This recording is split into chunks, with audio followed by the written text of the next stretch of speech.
Okay.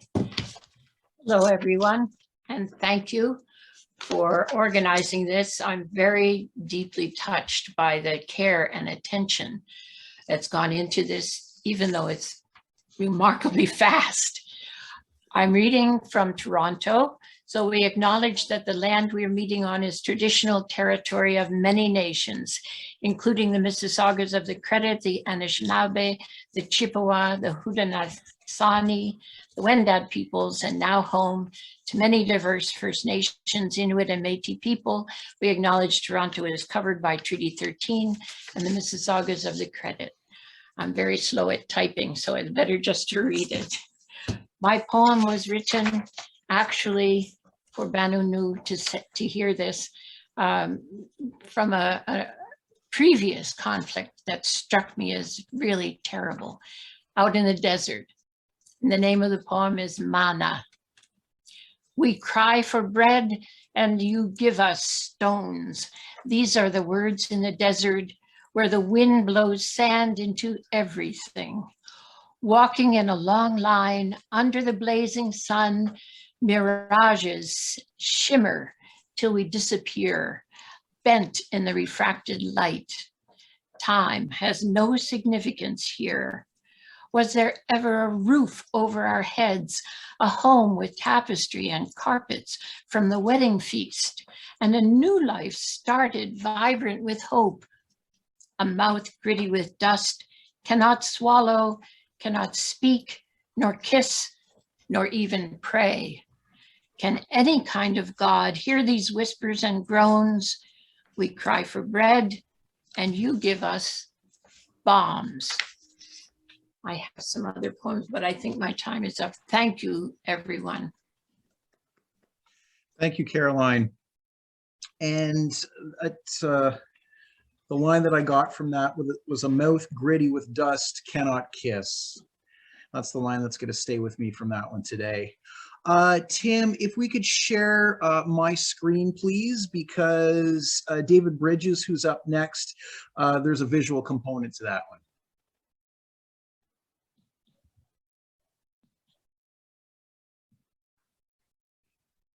First, I want to thank Penn and Richard and Susan for their entrepreneurial leadership in collaborating and putting together this, and also Tim for his tech support today. It's been a fantastic achievement, and 5 and 10 years from now, when we look back on the history of what happened, the poets' voices will be recorded. I'm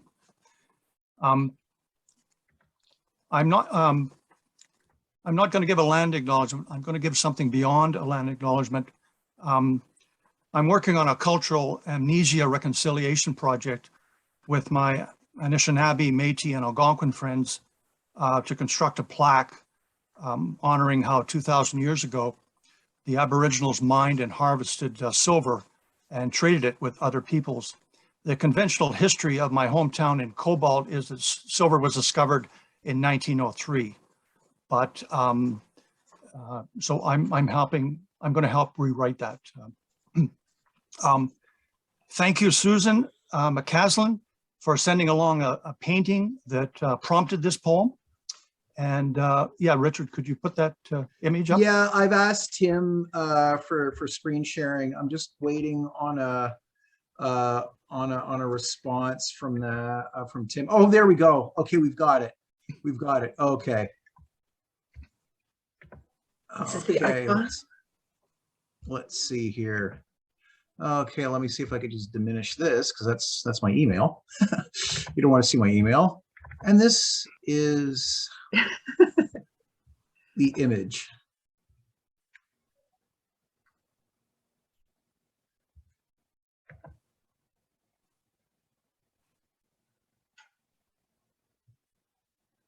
Can everybody see that?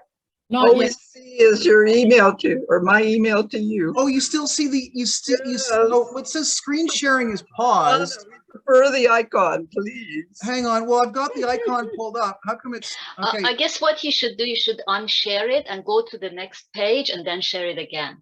Oh, okay, that's what I'll do. That's what I'll see what I can do. Hang on a second here. Thanks, Banu. We saved me. Hang on a second I here. hope it works. hang on. Now I've lost. Okay, hang on a second. Now I've lost actually the bugger. Now I've actually lost I've actually lost everybody. Okay, hang on.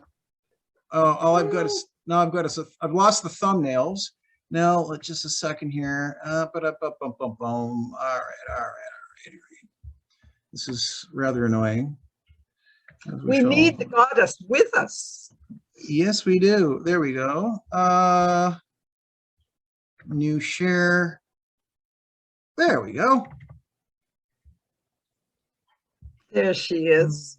Thank you. Yes. Our Lady of Kiev. Artists and poets are the raw nerve ends of humanity.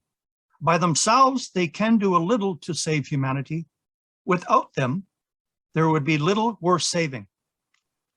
A statement in the cemetery where artist Jackson Pollock is buried. A friend discovers a famous iconic painting, Our Lady of Kiev, and emails its image.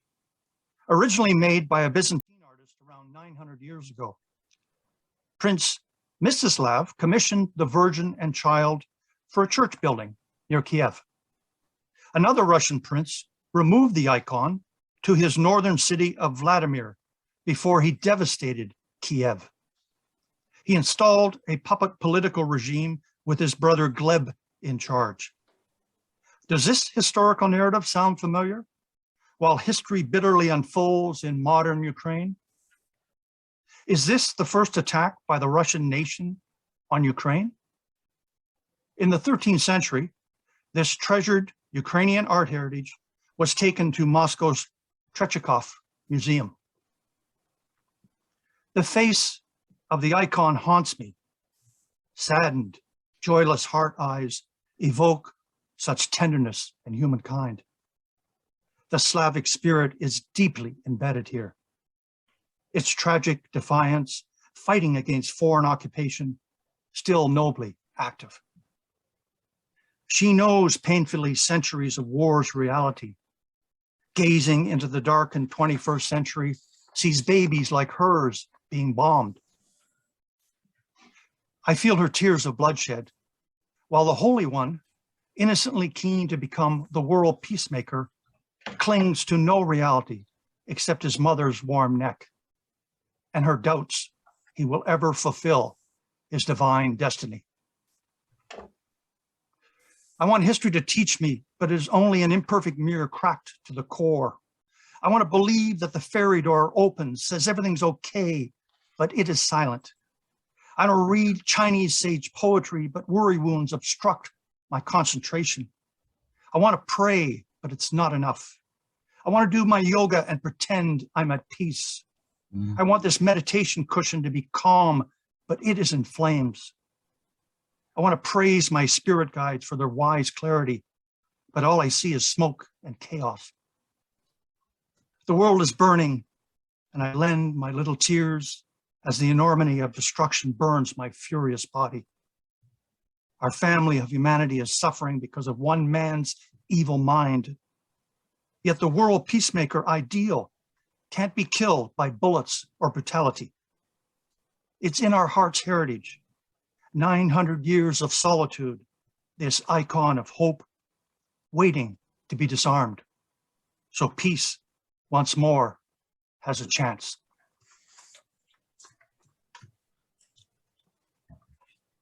Well, thank you, David. Much obliged for that. The meditation cushion in flames. And that's I think, the privilege and complacency of what it means to live in a, well, reasonably democratic, reasonably peaceful society. I think history, if anything, has taught me that peace is a privilege. There we go. Moving right along. Thank you very much for that, David. Now, Diana Hayes is up now, and that means that George Elliott Clarke is on deck. So, Diana, the floor is yours. Thank you, Rico, and many thanks to Penn and Susan for bringing us together. Excuse me, I'm speaking today from Salt Spring Island, the traditional and unceded territory of the Hulkaminam and Sankotan speaking peoples. I began my poem just days before the invasion on the 24th, and I was initially reflecting on the perils in nature and a great storm in particular that took place here on winter solstice. Then I realized that nature often presages the perils of humanity. So my poem is called After the Storm. Did the animals know in early morning light, the day before winter's longest night, that everything would change? The quiet creeping closer. And where did they hide when their dens and nests tumbled inside and upside down? We heard the cries in tandem, avoiding death by an inch.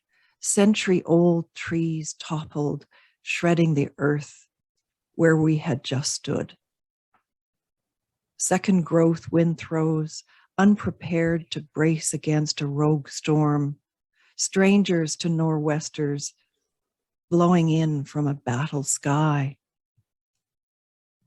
My romance with this forest in ruins, while I grieve the upturned roots and uprooted histories, tossed over and around, the new light invited, but not yet born.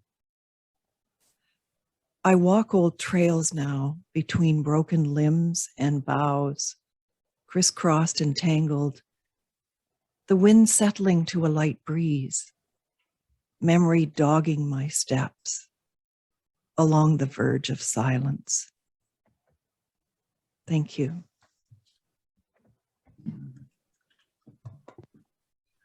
Thank you very much for that, Diana.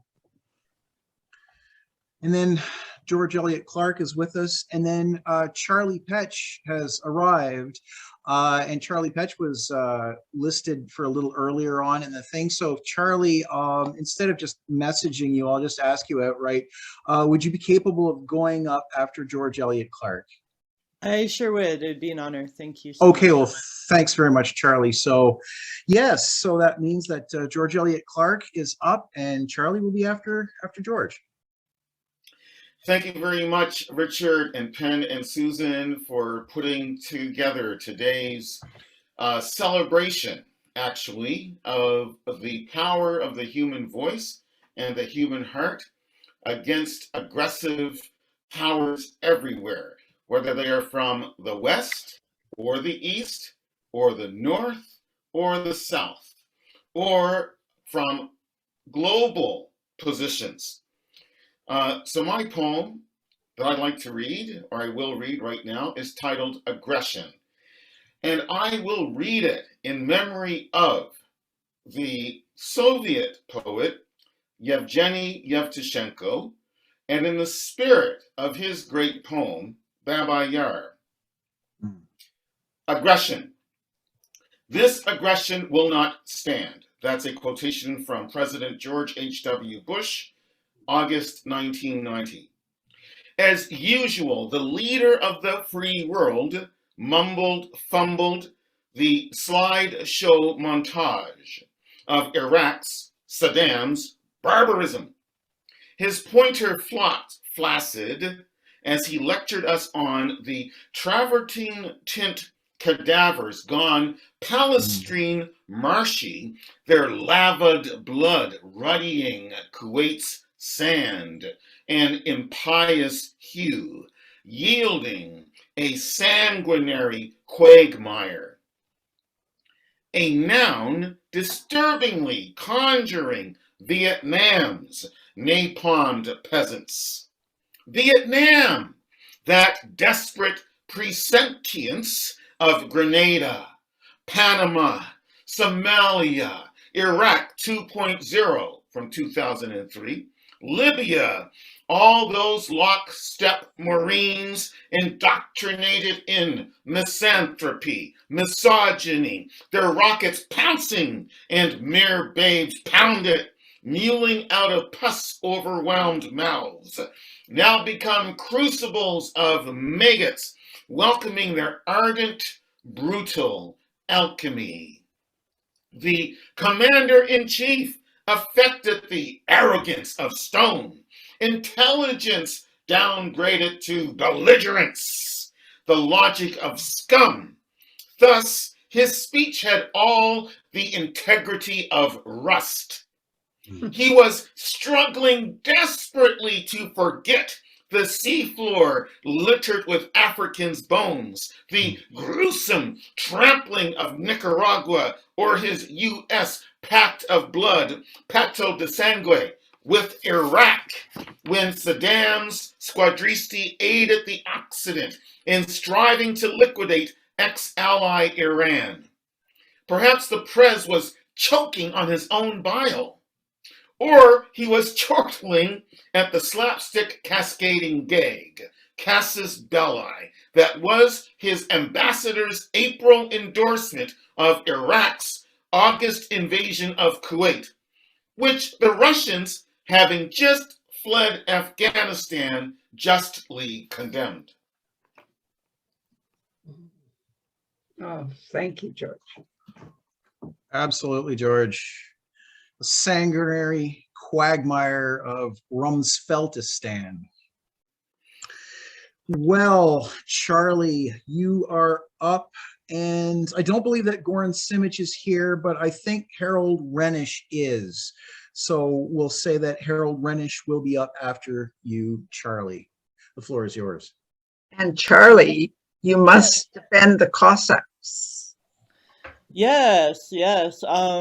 Yes, so thank you, Penn, and thank you, Rico, for inviting me to be a part of this.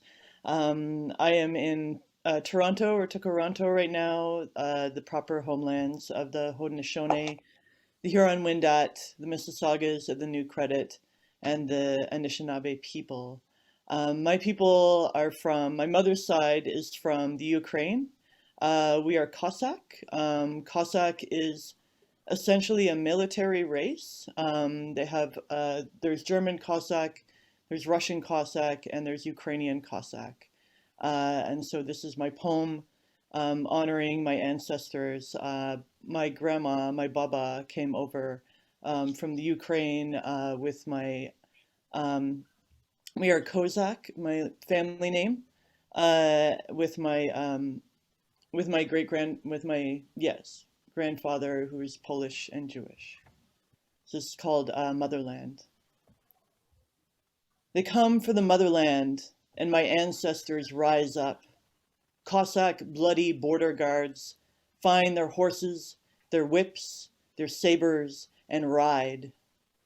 You can see them beneath the shoulders of the soldiers firing the rifles of their grandparents, their babas holding the guns steady. We have foot soldiers from the Holodomor. We have the queers who escaped Chechnya. We have the resilience of a people who grew up in gunfire. We will show you what we do with fascists. We will show that to you again and again as you make us into ghosts. We will only get stronger, marching in line with our triumphed, our fallen, and together we will laugh at the war that you dared to start. Thank you so much, and big love and respect for everybody here in the audience and all the other poets. I am very sorry to be jumping in and jumping out, but such is the day today for me. So just lots of applause for you all. Thank you. Well, thanks so much, Charlie. And I've called you the busiest poet in show business right now because you're everywhere. You're absolutely everywhere, just doing everything. It's incredible. It's fun. There we go. Yeah. Thank you. And we found out that Goran Simic can actually hear us, but is not in a position to be pronouncing today. So that's a shame. So Harold Rhenisch, and then after that, Jennifer, when you are up.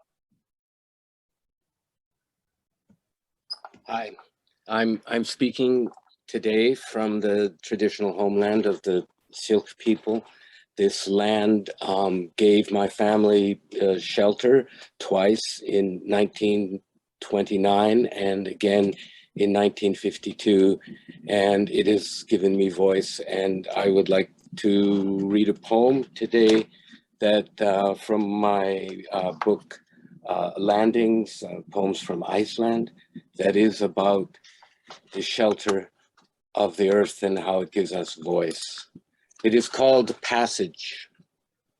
It is an old Icelandic story about a night that an elf comes to a farmhouse door and asks the woman of the house for assistance. It goes like this.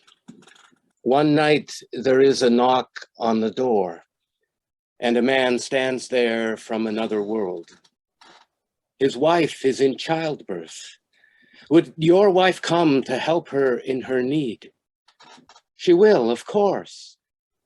And when she comes home in her gray shawl, stepping out of the fog with her baskets of herbs and her small footsteps, he will not ask where she has been or what she saw, but will embrace her simply for her safe return. Some people say there are no other people, only the ones here. Of course, some of them have been transformed by a knock on the door because it is the nature of doors to open between a house and the fog, to let something from the fog in and something else of the fog out. So it is with hills. The sun too. It is not what the imagination creates that knocks. Imagination is too new a thing to speak of the old ways men knew the hills they farmed. Ogre, dwarf, elf, god, troll, and man are doorways only. What passes through them is the living heart, a child's cry, that moment when life passes between one body and the next in all its ways. The world we live and speak, precisely when we sow grass or let a stone drop into the sea's mouth, formed to hear us in our need. Thank you. Thank you very much, Harold. What passes through us is the living heart. I want to take a second to show, if I can through here, the marvelous covers that Rico did for the anthology. Can you see that clearly enough, or shall I move it back? Oh, it's a bit fuzzy because of the filter that you're using. The what I'm using? Well, like you've got like a background filter, and it's preventing the images from coming through. Oh. So Well, take my word for it. It's gorgeous, gorgeous and powerful. And please keep your pre-orders coming and send them to r_Witowski.yahoo.ca. CA. No, if you say .com, it's never going to get to me. Right, So right. .ca. Yeah. In the chat, yahoo.ca, r_Witowski without a W. Yeah, that's right. That's right. So, thanks, Pen. $25 plus postage. We never know the postage. We never know the postage. It's we're assuming it's like a minimum of about $6 for That, so I can copy it, please. Yes. Thank I'll just put that down right now. Yeah, I'll just get that down.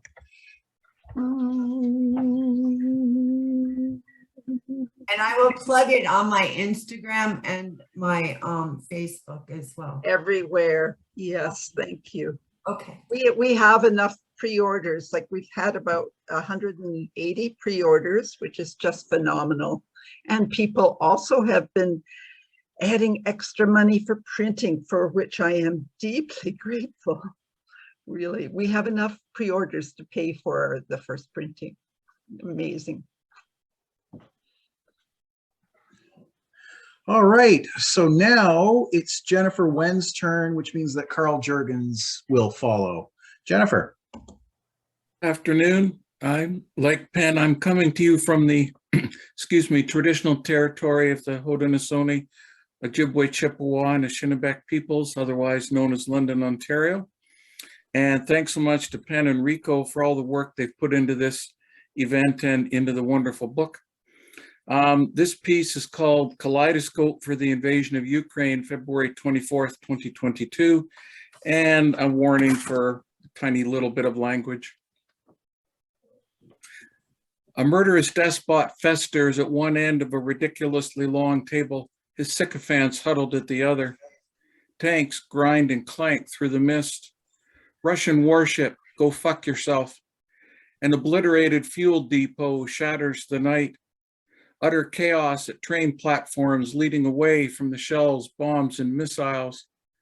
One man blocks a moving tank, pushes on it with his hands, and kneels in front of it.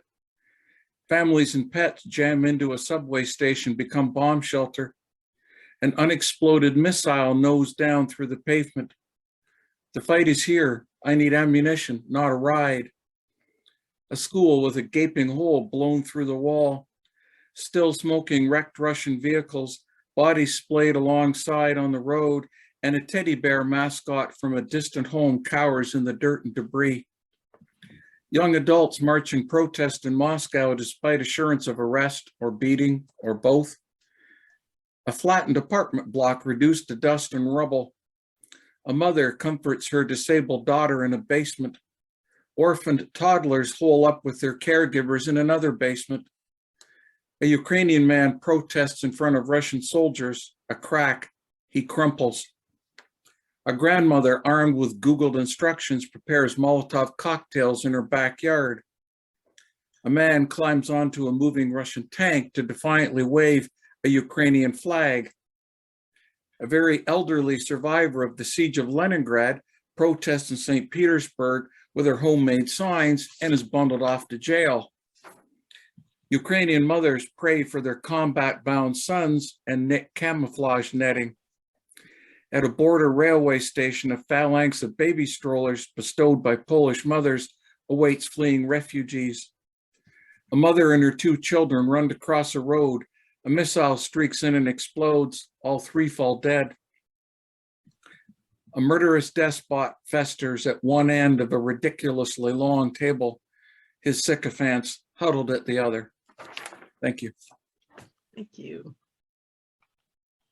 Thank you, Jennifer. Yes, not a ride, but ammunition. I think that's the quote of the war so far, at least to me it is.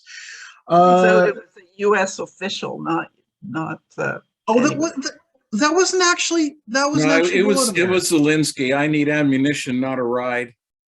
Right, that's That what, was his yeah, great quote. that's what I thought. Pathfinders say no. Oh, well, we'll have to look that up. I'm both curious and confused. So, Karl Jirgens, you are up, and that means that Kate Braid will be next. Thank you. I read this from the city of Windsor, Ontario, which is the traditional territory of the Wyandot, the Three Fires Confederacy of First Nations comprised of the Ojibwe, the Odawa, and the Potawatomi. I have Latvian heritage and I grew up in a Ukrainian neighborhood in Toronto. I had the good fortune of publishing the previously mentioned poet Yevtushenko in my periodical Rampike, now archived online and free. My people died in World War II and currently find themselves in another nightmare that is part of a long history of ongoing global war and genocide. Big thanks to Penn Kemp, Susan McCaslin, and to Tim the tech helper, and to the organizers, especially Richard Satoski. It's disheartening to see such a bloody war in our time and in our world. May peace return. I'm wearing yellow and blue in honor of Ukraine. Today I'll offer three short poems. A Little Nothing. Poetry matters. When words fail, war is apt for displaying insanity. Does matter matter? In wars of words, matter dissembles, lies. It is said meter matters, metrics matter. Think of Fiona Hill. He wouldn't, would he? Well, yes, he would. It is said maters matter, mother tongues matter, meaning matters. Sometimes something trumps nothing. Sometimes something lies in the branches of desolation, sometimes nothing. Sometimes something lies in the valley of its unmaking. Sometimes a thing, a too busy grief. Sometimes no thing, for now, better no thing, a wordless nothing.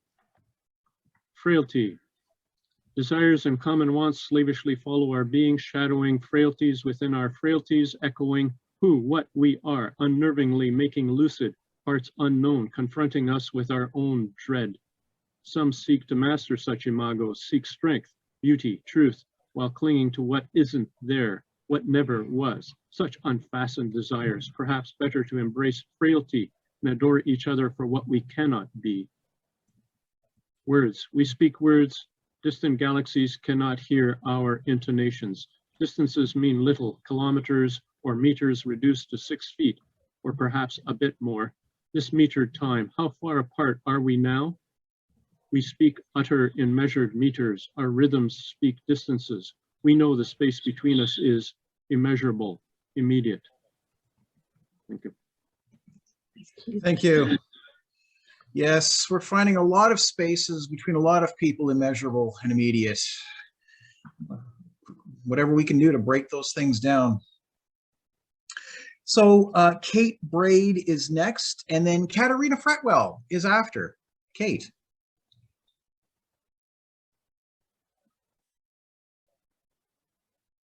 Oh, yeah, Kate Braid, if you could unmute and show us.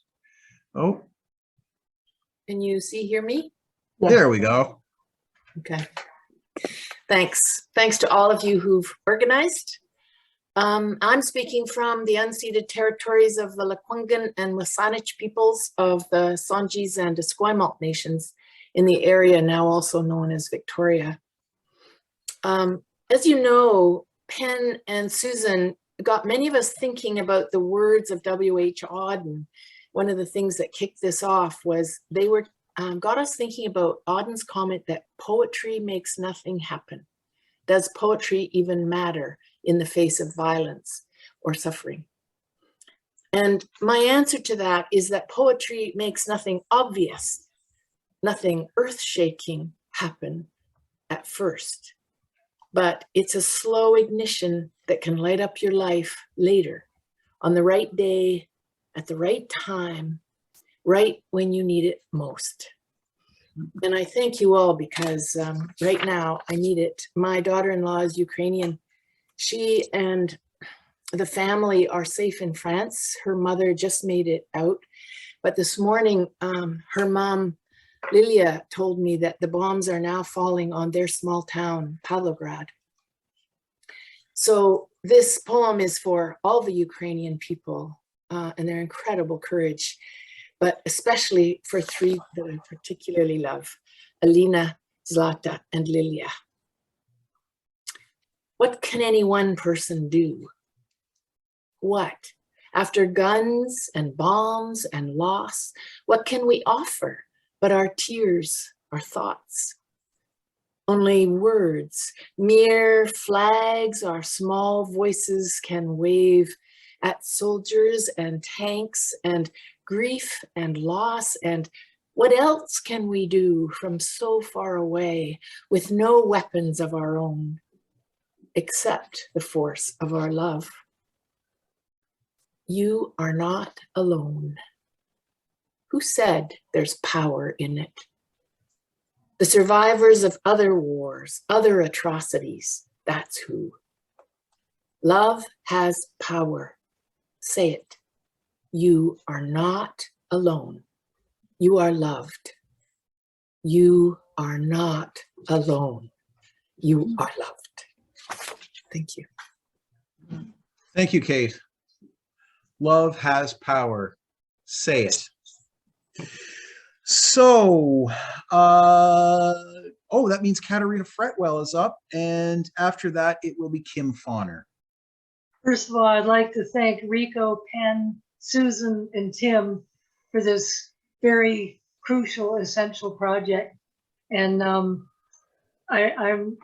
indebted to the Haudenosaunee and the Anishinaabe nations. And I'm reading two poems that I wrote after the poem I put in that's in the anthology.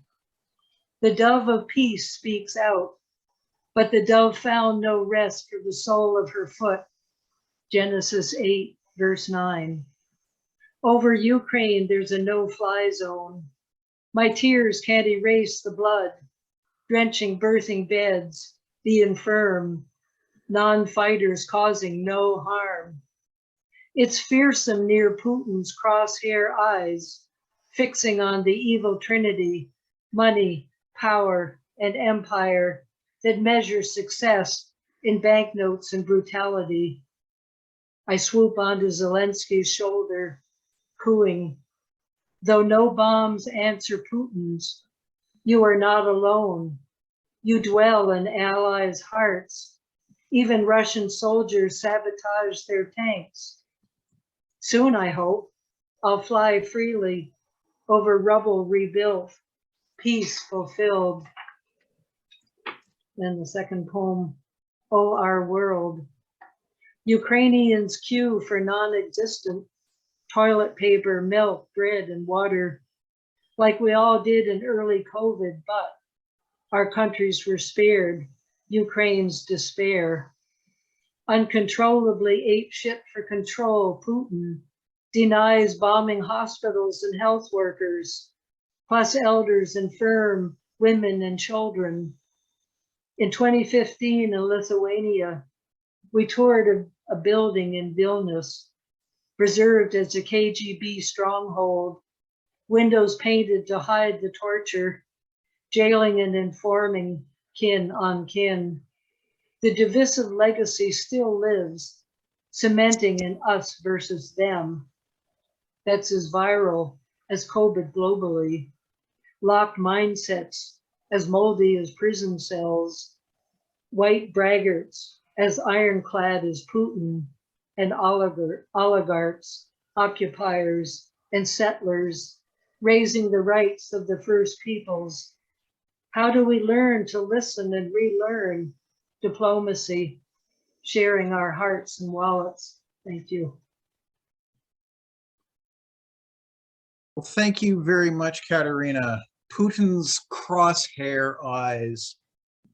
He's got a lot in those crosshairs. He's got a lot. Very acquisitive gentleman he is. Yes, indeed. So Kim Fahner, you are up, and that means that Solo, who will have to leave us early, has been bumped up a little earlier on the list. So yeah, Kim, the floor is yours, and after that will be Solo.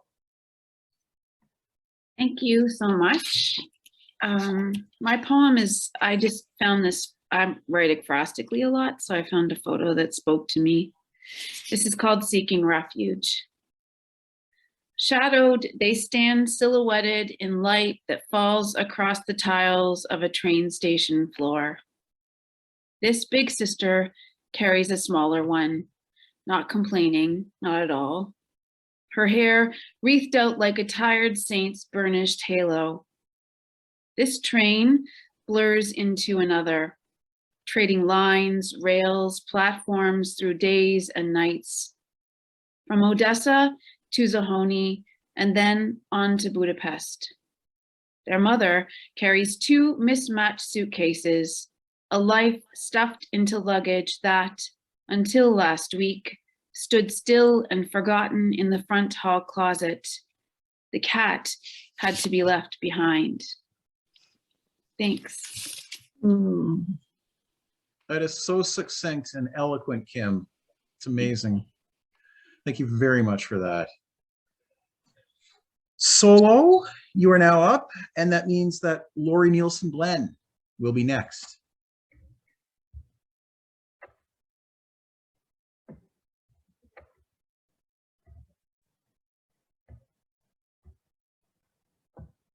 Oh, Solo, are you there? Well, let's go to Lorri, and then we'll check in with Solo afterwards. So Lorri, would you be able to come up?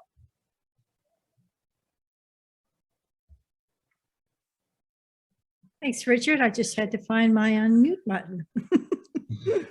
Say hi. Hi, everyone. Gwe, miigwech, merci to everybody. Thank you, Pan, Richard, Susan, Tim, everyone involved. This is such a wonderful project, and I'm very honored to be involved. I'm coming to you from Mi'kma'ki, the territory of the Mi'kmaq and the Maliseet. I'm originally from Treaty 1, and my heart goes out to everybody. I'm just going to read one poem. It opens with the well-known quote from Stevie Smith. Poem is called That Spring. I was much further out than you thought, and not waving, but drowning. April night, rushing clouds. You toss, leavening under wool. The cat curls around her ball of sleep. The moon casts light from elsewhere, an ocean of presence. Somewhere, rubble. Thin boys crawl with fear. Someone offers up a girl to that thing with feathers. A body is lifted, another raw red spurt of terror. Somewhere, men breakfast over plans for bombs.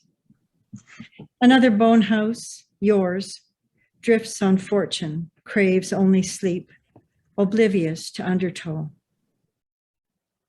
Thank you, Kanana Skomaton. Miigwech. Oh, thank you so. Yes, thank you so much for that, Lorri.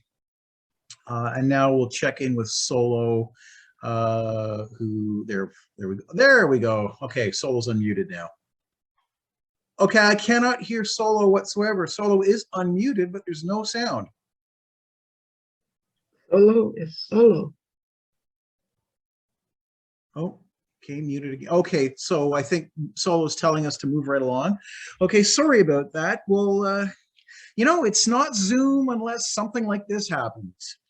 So Marianne Micros is up next, and then following that is Reiss.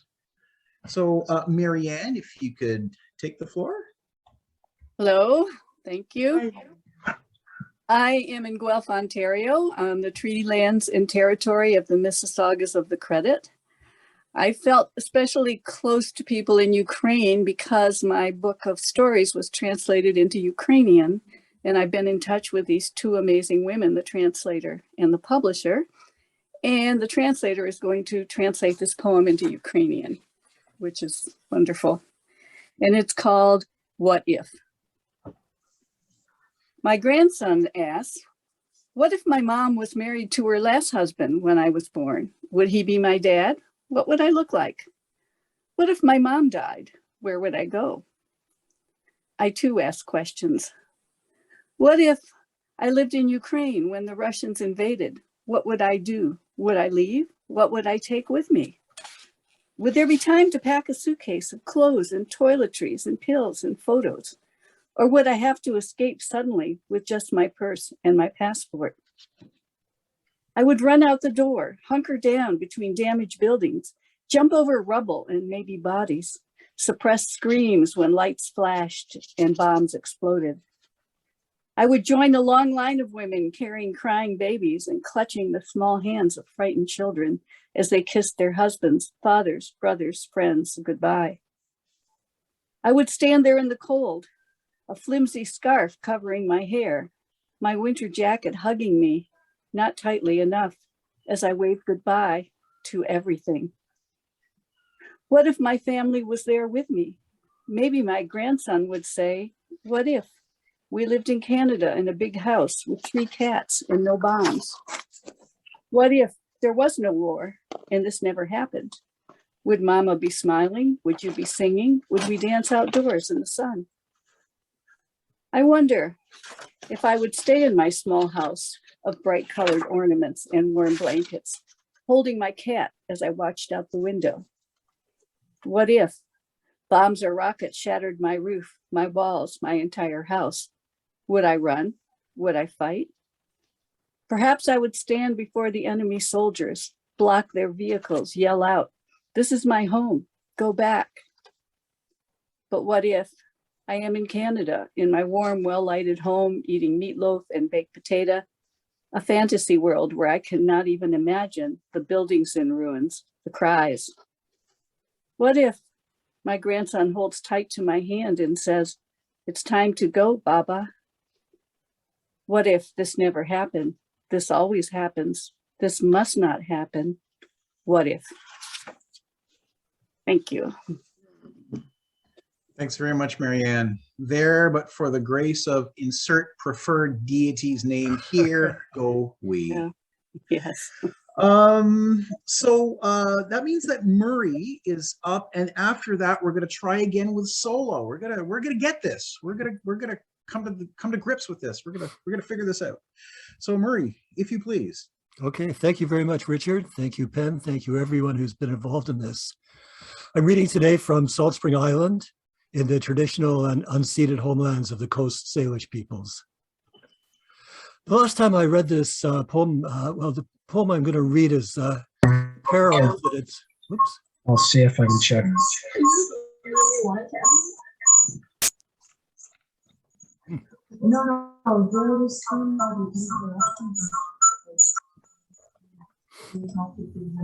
There's hackers.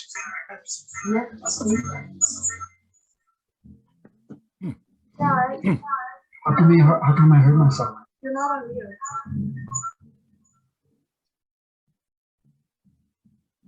Is Tim around?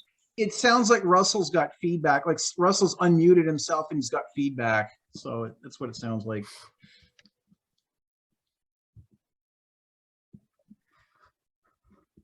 Yeah, I think, Murray, I think you're good to go. Okay. Okay, so I'm reading from Salt Spring Island, the traditional and unceded homelands of the Coast Salish peoples. And the poem I'm going to read is in response, the peril it's in response to is the climate crisis. And the last time I read this poem out loud was in the Supreme Court of British Columbia as part of my sentencing statement after being found guilty of criminal contempt for blocking the Trans Mountain Pipeline Gate in Burnaby, BC. I suppose you could consider the sentence that Judge Affleck handed down, 25 hours of community service, a kind of form of literary criticism. It's called gross domestic product. Corporations scour the Arctic for natural resources, zinc and copper, nickel, lead, her whole hoarded mineral wealth to be ripped from the thawing earth and shipped to China. And I can't help but think of the gold pried loose from my grandfather's teeth, the hair yanked free from my grandmother's scalp, the fat they rendered from my cousin's plump tuchus. Never again, we promise each other, after every new debauch, and might even mean it for that moment, but we don't know how to stop, dear planet. We are sore in need of help. Could you round up a few of your closest friends, sit us down, lock the doors, seal the windows, stage an intervention on our behalf? Oh, you already did? The floods, the hurricanes, wildfires, droughts? Oh, you already did. Thank you. Which, Murray? Thank you very much, Murray. Okay, Solo's not quite with us yet. So moving right along. Patricia Keeney, and after that, Peggy Roffey.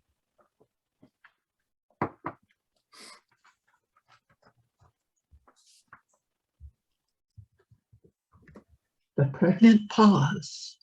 Pregnant pause. Hey, can anybody hear me? You are. Hi, sweetheart. I've unmuted and I've videoed here, but I have no idea. You can hear me but not see me. Yeah. Is that the No, case? we see you, we hear you, you're all right. Oh, really? Okay, let's go. Read So, on. Except. yeah. Hello to everyone. Big thanks to all, and especially to Penn, Susan, and Richard for so much work. Extraordinary. I'm speaking to you from Georgina, Ontario, near the southern shores of Lake Simcoe, on land originally of the Anishinaabe Nation, ancestors of the Chippewas of Georgina Island.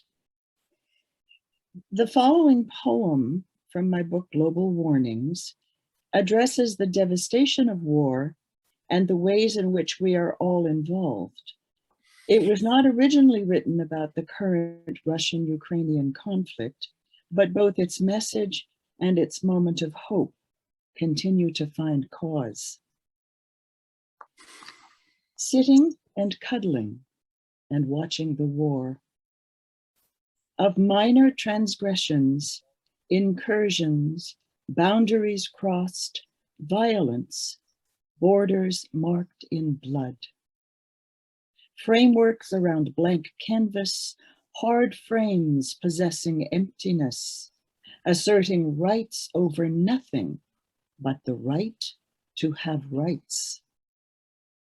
Dismemberment of the body, breast by lip, by warring word, hardened eye, by appetite and anger.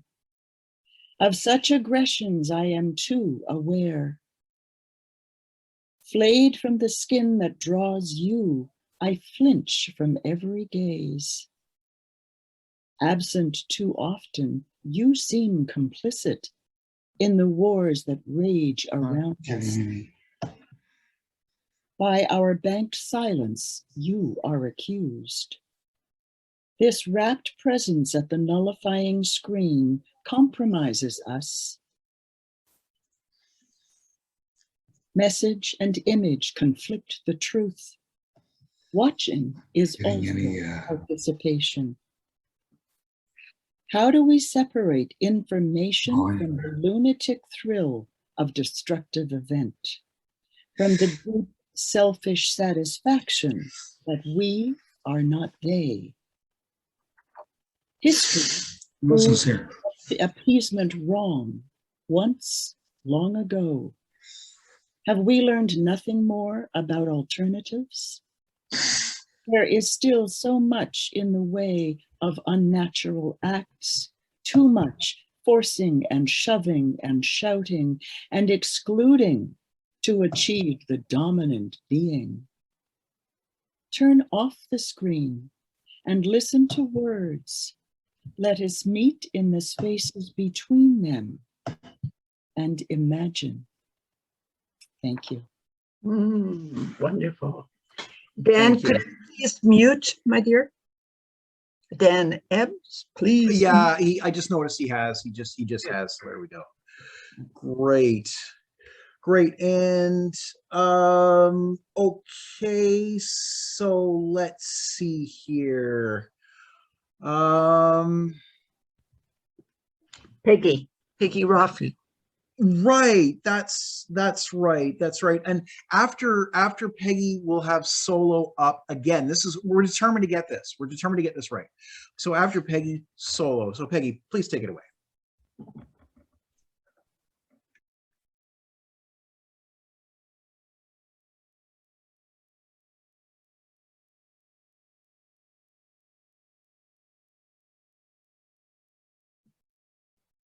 Why not try for solo now then? Peggy, you're muted, Peggy. Okay. Yes, there we go.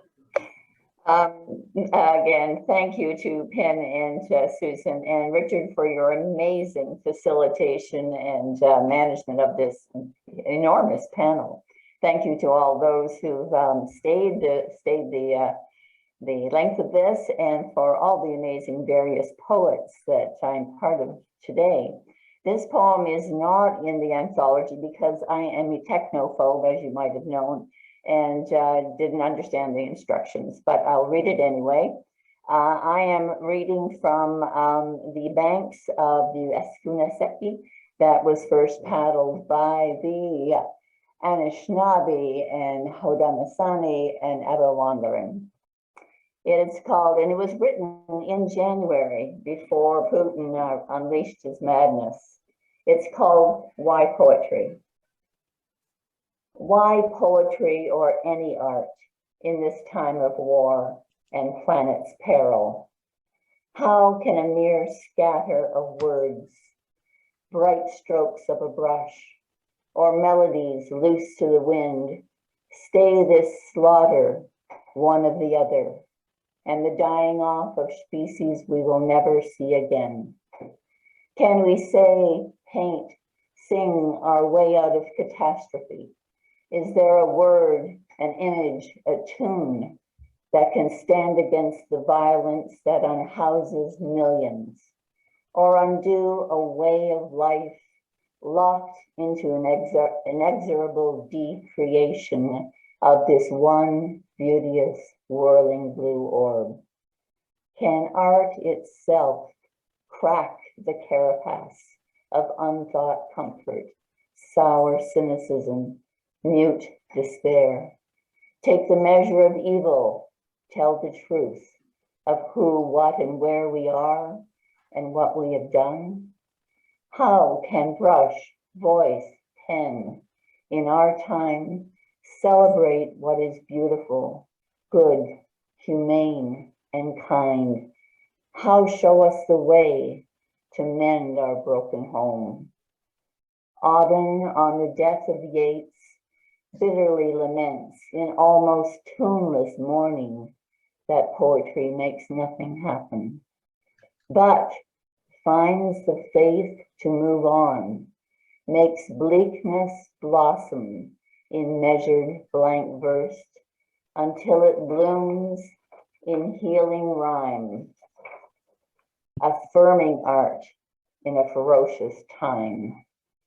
And this is Auden. In the deserts of the heart, let the healing fountain start. In the prison of his days, teach the free man how to praise. Thank you. Thank you, Peggy. Praise. Thank you. Affirming art in a ferocious time. Okay, so now what we're going to try to do is we are going to bring Solo into this. All right, can everyone hear me this time? Yes, there we go. Amazing. Okay. You know Zoom, you gotta love it. Anyway, big thank you to Penn and Richard, of course, for facilitating this. I do come from the same area as Penn, so that would be the Anishinaabe, Haudenosaunee, I'm probably mispronouncing all of these, Lenapewick and Chinuntan nations. Their land, of course, is where I'm located. And I honestly was never really sure how to approach this when Putin really, began his invasion of Ukraine. I'm Ukrainian on my mother's side. My grandfathers, my Jaja, lived through the war and has a lot of war trauma. They came over during the Second World War. So you can imagine this really isn't easy for my family to witness.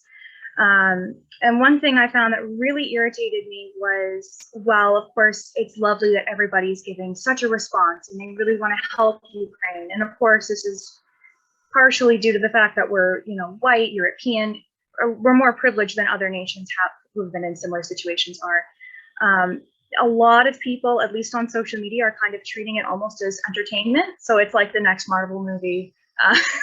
They're glorifying Zelensky and Putin is the big bad, and it's entertaining for as long as 2 seconds, and then it's boring and it's over with, and they want to move to the next thing. So I wrote a poem based on that. It's called Pin Up President. Captain Ukraine is dressed for war, starting down the streets of Kiev in camo and black boots primed for ass kicking. He looks good, don't you think? Technicolor television radiating against yellow mugs, freshly emblazoned. I need ammunition, not a ride. Russian warship, go fuck yourself. Let him play you like the piano. His speech is so arousing, straight from the mouth of Paddington Bear. He'll dance on your dead as he did on Dancing with the Stars. Be warned, Zelensky's coming for your soldiers, our girlfriends' hearts. Can we have an interview, a statement? Oh, please, Mr. President, let the Russians take one more shot for the cameras. He's clasping his hands. How human of him. Calling for help in that sweet accent. Streaks of red staining his pedestal as the soldiers swarm in. What can we do? Like, retweet, scroll on. And then I have another one that's like really short, 3 lines. So I might as well also read that. And that's just called Resistance. So Resistance. Upon Putin's death, take this cava bottle. Open, celebrate. Thanks, everybody. Thank you, Solo, for opening up this whole can of worms about media construction of heroes and things like that. Giants with feet of clay. We love Zelensky, but he puts his pants on one leg at a time like everybody else. And so we now move on to RL Raymond, and then I'll throw a little thing at you, and then after me, it'll be Robert Gervin. So RL Raymond. Thank you. I want to say thanks to Penn, Susan, Richard. I know this is not easy. Putting a book out that quickly, not easy. So big tip of the hat to all of you. I'm going to read 3 short poems, kind of microcosmic, boiled down from memory, boiled down from pain, a little more general than specific. I hope that's all right. One's in the anthology. There's a separate one in the anthology I'm not reading, and I'll add 2 more for fun. First one's called Apathetic Fallacy. The evening valiantly teased rain, a slight shift in the wind wheezing through desiccated leaves of trees awilt, offering neither respite nor reprieve. A rogue cloud pushed through the smokiness, flicked 5 faint drops echoing cetus against the soot-encrusted window. Before they could trace the constellation with their blackened, cracked, and blistered fingers, it faded into insignificance. All around them, the fire ate the world, smug in its inevitability, licking at the fields and the forests and the sky, still unopposed to any long-blinded witness. Without dominion. Under a crooked crown, the shadow, akimbo, on a wall, dances to an echo. Its body cools slowly above tires, hound howling down the road along 2 yellow lines. The convergence is illusory. The lines do not meet at the horizon. The wraith will continue to dance out of step with the fading sound of its decomposition. And one last one, disremembered. We are left to ourselves. The fly leaves the window, riding the shadow that chases children into the gloaming. The thrush's song fades over footsteps fading down the lane. We languish in our vicissitudes. The old bones in the yard, buried under grasses, stained and woven into palimpsests. The books stripped of their covers, crammed in the basement, marginal notes unreadable along mildewed edges. The absolutes are best avoided. Dark, silent, hidden. Thank you. Thank you very much, RL. The old bones in the yard. The second lesson I learned from history is that every yard is a boneyard.